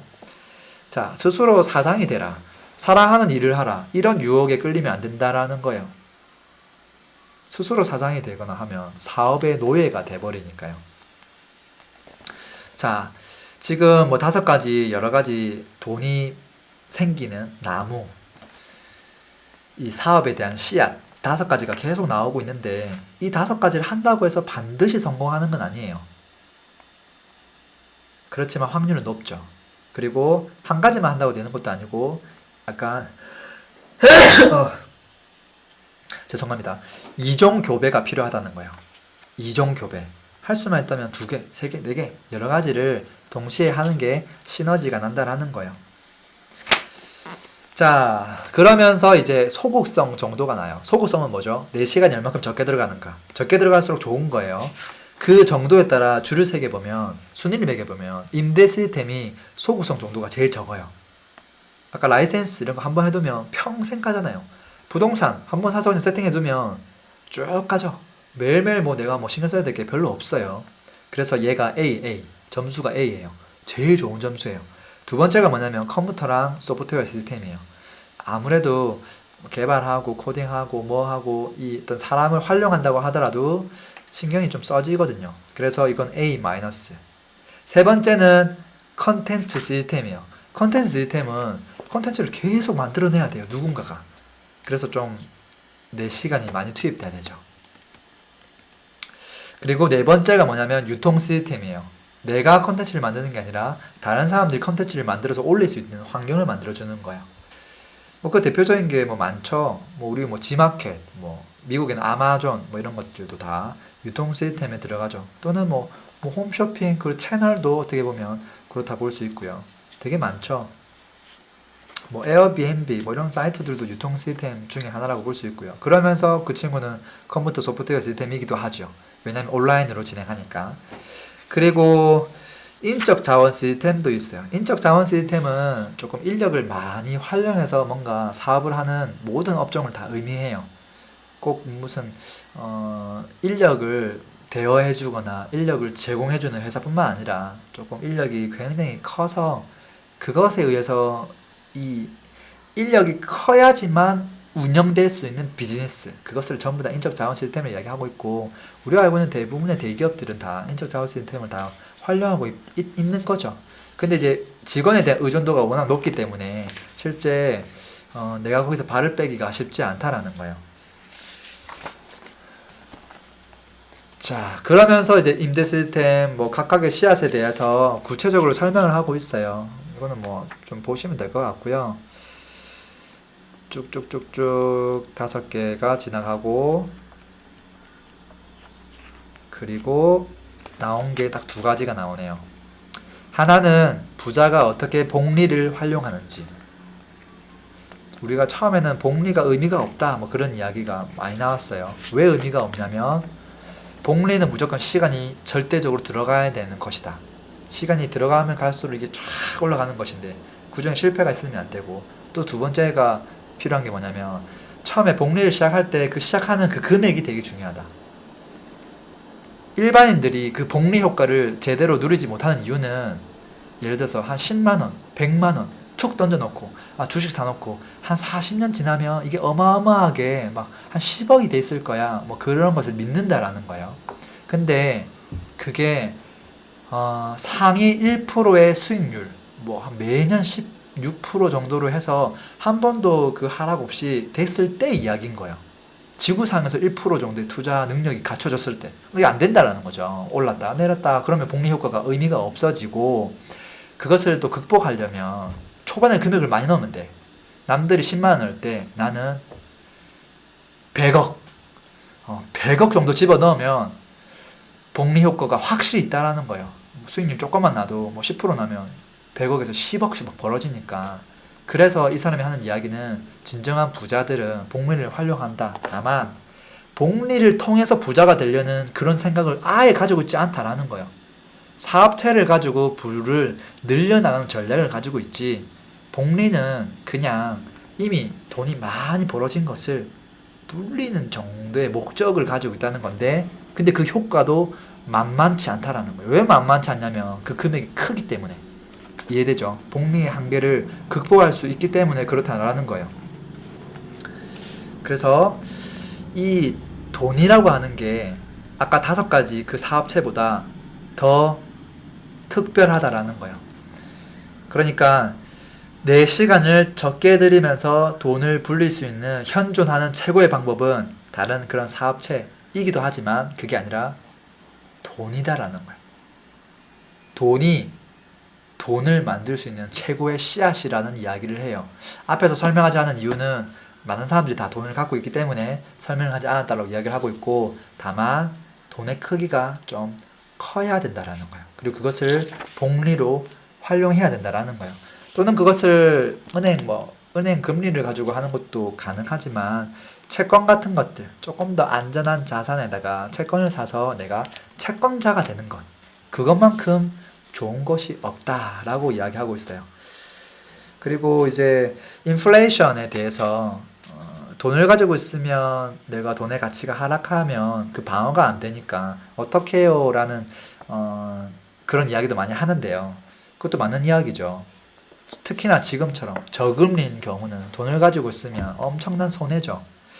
근데 대체적으로 뭐 지금은 좀 그렇지만 대체적으로 보면 이게 금리가 이렇게 조금 물가가 이제 오르잖아요. 물가가 오른다는 말은 돈의 가치가 떨어진다는 건데 물가가 오르게 되면 또 자연스럽게 금리도 오른다라는 거예요. 금리가 오르니까 내가 돈을 빌려준 사람 입장이 되면 결론적으로는 조금 방어가 된다라는 이야기를 하고 있어요. 근데 지금은 금리가 너무 싸기 때문에 사실 방어가 잘 안 됐을 거예요. 네, 과거에는 충분히 방어가 좀 됐을 거고요. 자, 소득 변수가 아니라 지출 변수에 집중하느라 시간을 낭비한다. 이 한 줄이 엄청난 의미가 있는데요. 우리가 예를 들어서 물건을 하나 구입할 때 가격 비교하죠. 그 가격 비교하면서 30분의 시간을 썼다면 그것에 대한 기회비용이 너무 엄청나다라는 거예요. 그래서 소득 변수가 늘어나는데 시간을 무조건 써야 돼요.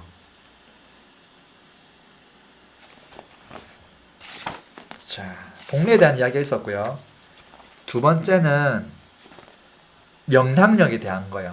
돈이 저절로 따라오는 영향력의 법칙. 자, 아까 순이익과 자산 가치가 중요한데 거기서 제일 중요한 게 순이익이에요. 근데 순이익은 판매 개수 곱하기 단위당 이익이에요.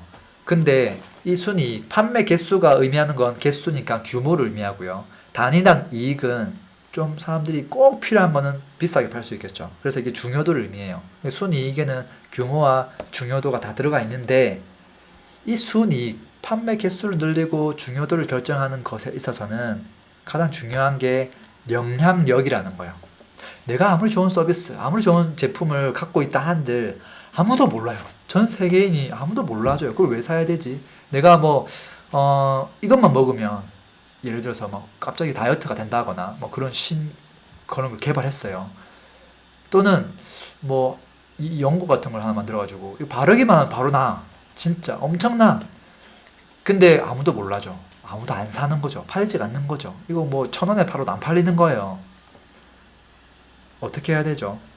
영향력을 키우는 게 먼저라는 거예요. 지금 이 저자가 본인이 약간 후회하는 게 한 가지가 있어요. 자기 개인에 대한 영향력을 키우지 않은 게 굉장히 후회스럽다. 자기가 딱 후회하는 게 한 가지가 있는데 바로 그것이다라고 이야기를 하고 있어요. 그게 됐으면 훨씬 더 잘 됐을 거라는 거예요. 그래서 수백만 명에게 영향을 미치면 수백만 달러를 번다라는 거예요. 직장인도 이건 할 수 있다라고 계속 이야기를 했어요.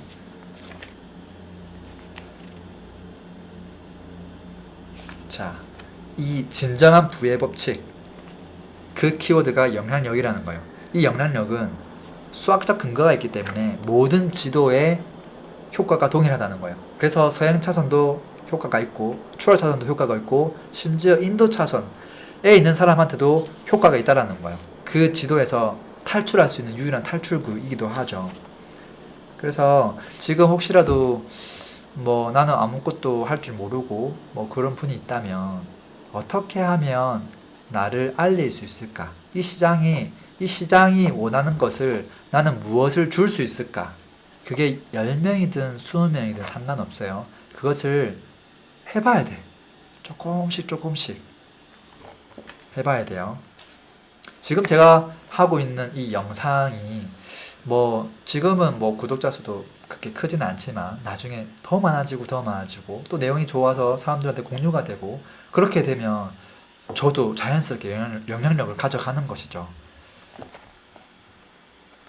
그렇게 되면 좋겠네요.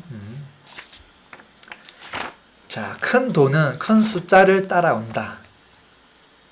그리고 혹시라도 내가 그 방법들이 잘 모르겠다 싶으면 영향력이 있는 사람과 같이 일을 하라는 거예요. 그게 아무리 작은 일이라고 하더라도 예를 들어서 연예인 같은 경우는 영향력이 크죠. 그러면 그 연예인을 도와주는 그냥 매니저라도 하라는 거예요. 뭐 운전해주고 뭐 스케줄 잡아주고 그것만 하더라도 그 숫자에 영향을 받는다는 거예요. 아, 이렇게 하면 영향력이 커지는구나. 이게 커지니 돈도 자연스럽게 벌어지는구나를 자연스럽게 경험하고 목격하게 된다라는 거죠. 그리고 이제 뭐 자산가들의 이 돈을 관리해주는 뭐 PB라든지 뭐 그런 사람들도 자연스럽게 돈을 벌 수밖에 없다라는 이야기를 하고 있고요. 뭐 부동산 중개소도 이제 그런 영향을 조금은 받는다고 이야기하고 있어요. 자, 그래서 지금 5장에서는 어떤 이야기가 쭉 나왔어요. 기억나는 키워드가 있어요. 저는 키워드가 첫 번째는 영향력. 이게 제일 먼저 생각나고요. 두 번째는 부로 가는 방정식인데 그 방정식은 순이익 플러스 자산의 가치라는 것이고요. 그 순이익은 대부분은 사업체로부터 나온다. 근데 이 사업체는 뭐 일반 회사일 수도 있지만 아까 그 5가지 유형에 해당하면 너무나 좋겠다라는 거예요. 왜 좋냐면 내 시간을 세이브할 수 있기 때문이에요. 이 사업체는 첫 번째는 임대 시스템, 두 번째는 소프트웨어, 컴퓨터, 세 번째는 컨텐츠, 네 번째는 유통, 다섯 번째는 인적 자원이었어요. 이것들 중에서 누구나 할 수 있고 진입장벽이 없는 건 뭐죠? 두 가지가 있어요. 첫 번째는 컨텐츠죠. 컨텐츠는 뭐 누구나 할 수 있어요. 그렇기 때문에 나중에 시간이 지나면 지날수록 그것은 돈이 안 될 확률이 매우 높긴 하지만 그래도 돈이 가능한 영역들도 분명히 있어요. 그리고 또 한 가지는 뭐냐면 바로 임대 시스템이에요. 임대 시스템. 임대 시스템은 좋은 게 뭐냐면 소구성이 가장 높아서 내 시간이 가장 적게 들어갈 수 있거든요. 그것들 중에서 뭐 라이센스나 특허 이런 것들은 좀 하기 힘드니까 부동산은 누구나 할 수 있는 거라는 거예요. 종잣돈이 조금만 있으면 해볼 수 있다라는 거죠. 진입장벽도 있고 그리고 부동산이라고 하는 것은 하락할 확률도 있고 좀 알아야 되고 그리고 돈도 있어야 되고 약간 종잣돈도 있어야 되고 그래서 컨텐츠보다는 조금 더 진입장벽이 있긴 해요. 그렇지만 그래도 소구성이 매우 높기 때문에 굉장히 괜찮은 사업 중에 하나라는 거예요. 그 두 가지는 꼭 해야 되고요. 지금 현재 뭐 직업이 있든 없든 뭐 사업을 하고 있든 상관없이 그리고 컨텐츠 같은 경우는 영향력하고 관계가 커요. 영향력을 발휘할 때 그것이 직접적으로 관련되어 있기 때문에 사실은 돈이 안 돼도 해야 돼요. 그게 먼저 선행돼야 나중에 내가 정말 하고 싶은 것을 했을 때 그것이 순이익이 많아지고 자산 가치가 커지고 그렇게 될 수 있는 것이거든요. 규모와 중요도를 키울 수 있는 것이죠. 이제 그런 것들이 쭉 생각나네요. 이제 그러면서 라이프 스타일 우리가 살다 보면은 지출도 많이 하고 어떤 것을 할까 어떤 것을 하지 말까에 대한 고민을 되게 많이 해요.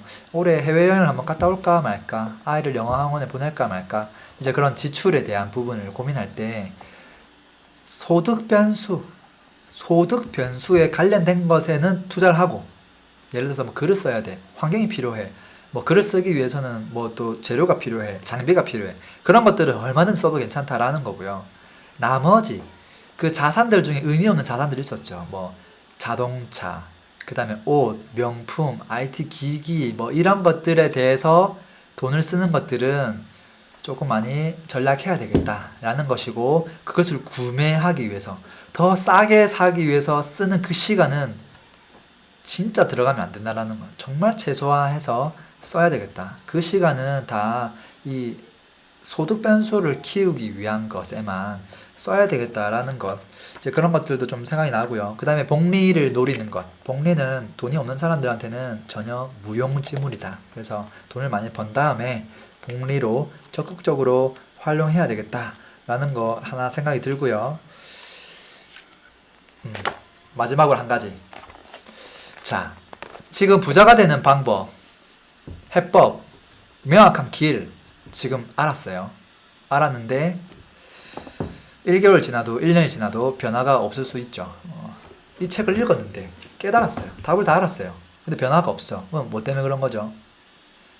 실행을 안 해서 그런 거죠. 그래서 아무리 좋은 책을 봐도 실행이 없으면 변화가 없어요. 그래서 지금 당장 내가 할 수 있는 거 뭐가 있는지, 그 길과 관련된 항목들 중에서 뭐가 있는지를 빨리 도출하고요.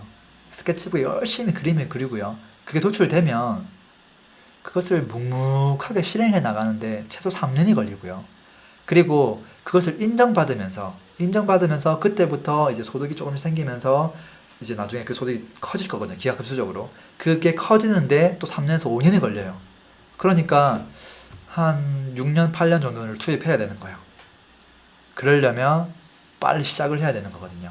그래서 많은 분들이 제 방송을 듣고 조금이라도 소비자 팀이 아니라 생산자 팀에 들어가서 어떻게 하면 내가 생산자가 될 수 있을까?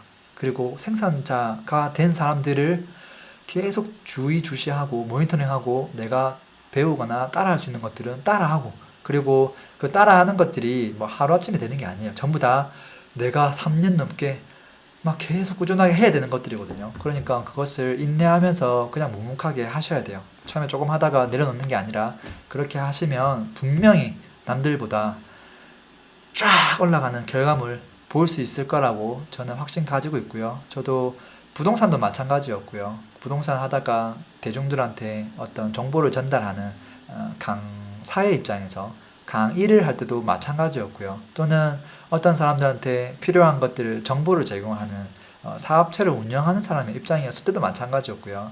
처음에 진행했을 때 이게 뭐 될까? 과연 될까? 라는 그 의구심이 굉장히 많이 들었어요. 근데 부동산도 한 3년 넘게 하다 보니까 가능성이 있는데, 한 5년 넘다 보니까 이거는 너무 괜찮은데, 확실한데, 이렇게 하면 해도 정말 돈을 벌 수 있겠네, 어떻게 하면 조금 더 많은 사람들한테 알려줄 수 있을까? 그렇게 하다 보니까 뭐 강의도 하게 되고, 또 강의를 하다 보니까 그게 또 많은 사람들이 좋아해줘서 거기서 수익이 나기도 하고, 또 그렇게 하다 보니까 나중에 내가 그동안 정말 불편했던 것들을 어떻게 하면 좀 해소할 수 있을까? 어려웠던 것들, 데이터 핸들링하고 쉽게 가공하고 보여주는 것들, 이제 그런 것들을 이제 사이트로 만들고 제공해주고, 이제 그러니까 그게 하루아침에 만들어진 게 아니거든요. 제가 처음에 다 노동으로 엑셀로 만들고 했던 것들이 나중에 어느 정도 제가 엑셀로 다 프로그래밍화해서 자동화시킨 것들이 지금 다 사이트화가 된 것이고 데이터베이스화가 된 것이고, 또 처음에는 화면이 그냥 되게 엉성하게 만들어졌는데 계속 만들고 보완하고 하다 보니까 조금 더 그럴싸하게 이제 만들어 가지는, 지금 이제 사업을 진행한 게 고작 뭐 2년 정도밖에 안 됐고 하다 보니까, 부동산부터 시작하면 뭐 7년이라는 시간이 되지만 어쨌든 저도 지금 만들어가고 있는 단계고, 근데 이 사업체도 불과 한 7년 이내가 되면 진짜 기하급수적으로 커질 수도 있겠다라는 믿음을 가지고 있어요. 그러니까 저도 그 산 증인이기도 하고, 그런 흔적들이 저는 블로그, 카페, 뭐 유튜브 다 남겨져 있어요. 이 사람의 처음 시작과 끝이. 그러니까 그런 것들 좀 보면서 도움을 받고 벤치마킹하고, 내가 할 수 있는 것들, 분야가 좀 틀려도 다 똑같아요. 분야가 틀려도 다 접목 가능한 게 있거든요. 그러니까 잘 활용하셔서 생산자가 되고, 또 그것을 통해서 더 잘 되면 좋겠고, 또 잘 되면 또 저한테 또 그런 이야기들 많이 들려주시면 너무나 기쁠 것 같고요. 그 중간 과정에 있어서 어려움이 있을 때 저한테 또 상담해 주시면, 제가 꼭 부동산 상담이 아니라고 하더라도 그쪽 관련된 상담도 다 받아요. 왜냐면 제가 그런 것들을 너무나 많이 했고 시행착오도 많이 겪었기 때문에 조언해 줄 수 있는 부분들이 많을 거예요. 그래서 그런 것들 또 도와드릴 테니까 영상 보시고 도움 많이 되었으면 좋겠습니다. 자, 오늘 이제 5장까지 했는데요.